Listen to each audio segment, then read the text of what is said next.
Не даваш само във водата. Рали само във водата скачали делфините. Ами как да продължим, тогава ти решаваш. Ти оставаш там. И аз оставам тук. Ралица от Враца къде?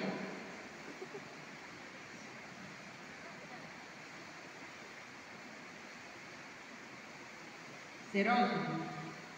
Напълно си сериозно. Раля, разбра ли? Ти си във водата. Аплодисменти! Сега ще ти обясним. Много е лесно.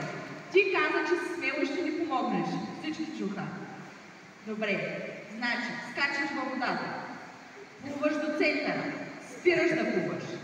Вдигаш сетвата от там. Треньорката от тук. И делфините скачат само и единствено в водата. Готова ли си? Добре, можеш да скачаш. Айде. Ма събуй маратонките, с дрехите ли ще скачаш? Събувай маратонките, можеш ли да плуваш? Можеш, супер. Бански имаш ли? Нямаш, донеси един бански. Айде. Спокойно, плитко е 6 метра. Остави се тук маратонките. Ела при мене тук. Чакаме банските.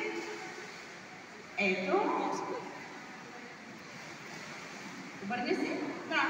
Айде, заповядай. Айде тук зад нас се приобличи бързичко. А вие всички си затворете очите. Ага. Рали, чакайте. Ама чакайте.